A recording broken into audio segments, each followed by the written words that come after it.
Visit Indeed.com/credit. So, of course, we were talking about the injury situation in Indianapolis. Of course, we were debating yesterday which was more impactful for the team, whether it's the starting quarterback or the starting guard, who has been an Iron Man for that squad in Quentin Nelson. But the timetable for both guys we heard was 5 to 12 weeks, Bart. And an idea that was tossed around was obviously Phillip Rivers. What's he up to? Oh, he's coaching high school football in Alabama. Could he come back and step in here? Yesterday, Chris Mortensen was on the Max Kellerman show and says he doesn't think that's a legitimate option. I can tell you, having messaged with Phillip Rivers last week, he is coaching St. Matthew Catholic High School just like he planned. He will consider. He hasn't ruled out playing late in the season after that St. Michael High School season is over, and that's going to be over in October. So he's not going to abandon that high school team. He's made a commitment to them. And by the way, it would take Carson Wentz being out for the season. Phillip Rivers is not going to come in and play 2 or 3 games for you, and then Wentz come back. All right, good stuff there from Chris Mortensen, who joined Max Kellerman yesterday. So he's basically saying we should pump the brakes on the Phillip Rivers talk because he, in addition to the fact that he's already committed to coaching this high school team, he wants to win a ring. Right? And if he were coming in, he'd only be for a few weeks. Mortensen also saying that he's hearing that injury to Carson Wentz is probably more on the 5-week recovery time than the 12-week on the other end. And you are skeptical. Why? I'm just saying, can we really keep it real? Like, Phillip Rivers don't give a damn about them damn kids that came between him playing the game that he loved, man. He'll send them kids a check and tell them he'll be back next year. The reality of it is how many kids does Phillip Rivers got? Like 9. He got about 9 kids. So just imagine you went from working your ass off your entire life, and then now you have 9 kids, and now you back at home. Do you know how much Juicy Boxes is there? Applesauce. Fruities, apples. Goldfish. Man, Phillip Rivers probably about 400 pounds right now, man. That's what it is. That's why he say, I'll see you guys after the season, because he got to get on the track, man. He got to get on the track like the Great White Hype. He's like Damon Wayans, man. He got to hit the track, stop chasing ice cream trucks. Well, as every parent knows, you're always finishing the plates, right? Absolutely. My kids leave the waffles on the plates, and I walk through, I'm like, well, somebody's got to eat it. You know how the muffins is. You know the blueberry muffins sit there for yeah, exactly. Come on, that's what it is. Okay, but the other thing is that, he doesn't want to come in and be a stopgap. It would mean leaving the high school program that he's coaching for a few weeks because, again, Mortensen saying that it's more of a 5-week injury recovery time than the 12 that we heard. It's a 5 to 12 this is window. Carson Wentz. Come on, man. When is anything? So they're going to go with Jacob Eason then. They're going to see Jacob Eason. They want to see him versus live reps. They got to know what they've got in him, and this will give them that opportunity this preseason. And again, Carson Wentz could be back for the first week of the season. Nah, I doubt that. You got to err on the side of caution with Carson Wentz, right? I think Quentin Nelson coming back because he's a tough guy, right? You talk about Carson Wentz, a guy that have struggled with injuries his entire career. And I don't think you force him back on the short end of surgery because this is a marathon. So you rush him all the way back for week 1.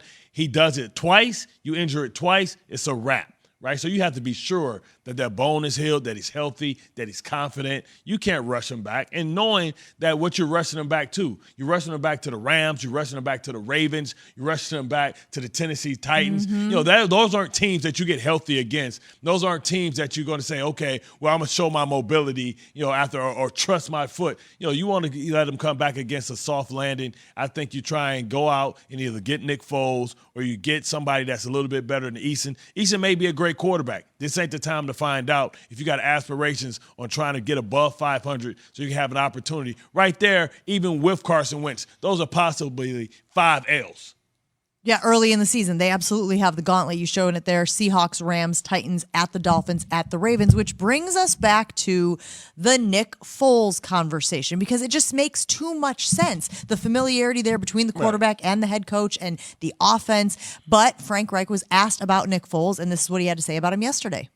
This is Carson's team, first of all. I mean, he's our quarterback, and we're so excited about having him, and he knows that. This team knows that. When we brought him here for one reason. It wasn't to, he's going to compete, but it wasn't he's going to come in here and lead this football team. I don't mind talking about Nick Foles. I love Nick Foles. I mean, he plays for the Chicago Bears and haven't talked to him, but I think he's a great player. I think he's proven that. I think he's a great teammate. There's nothing about Nick Foles I don't like. I think he's a winner. He's certainly a guy that fits our kind of culture, but he plays for the Chicago Bears. We're glad we got the guys we got, and we're focusing on getting our team better And I'm excited about that and the players that we have.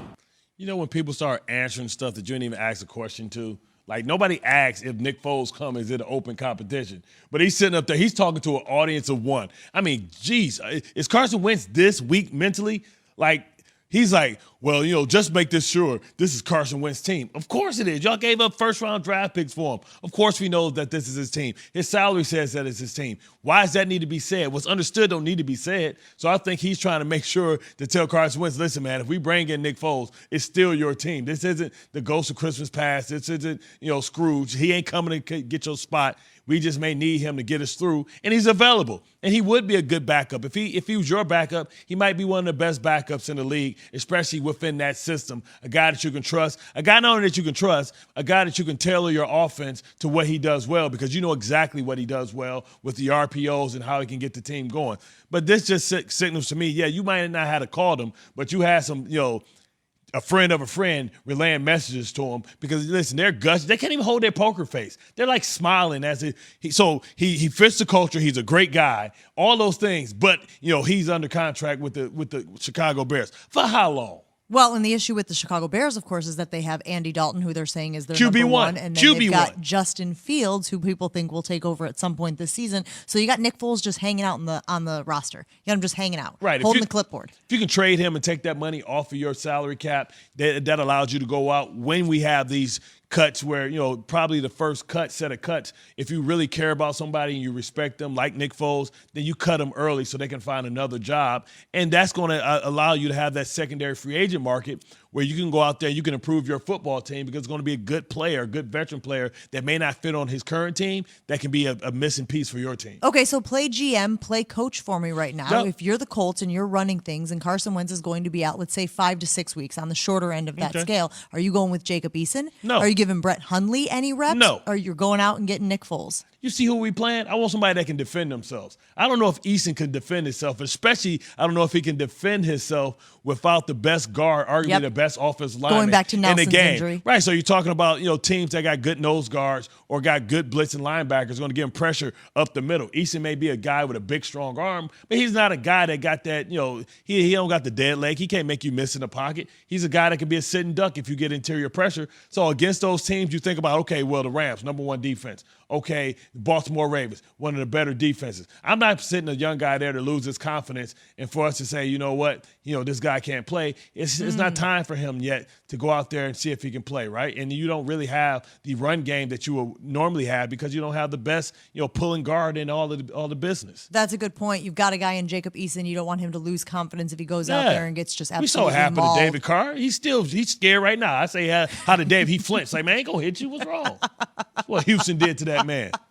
Should file charges against them. That's great stuff. He is Bart Scott. I'm Jen Latta. We're holding it down for the guys here on Keyshawn, J. Will, and Zubin, presented by Progressive Insurance. All right, why the Green Bay Packers are finally making progress with their franchise quarterback, that's next here on the show, after Bart has this from Grainger. For all the ones who get it done, Grainger is always there to help. Grainger offers supplies and solutions for every industry, 24/7 support, free access to product specialists, and experienced staff at over 250 local branches. Plus, their commitment to being your safety partner can help you keep your facility safe and your people even safer. I bet you David Carr could have used Grainger. Call 1-800-GRAINGER, click Grainger.com, or just stop on by. The Aaron Rodgers saga continues. There were some cryptic Instagram messages over the weekend from Devontae Adams and Aaron Rodgers.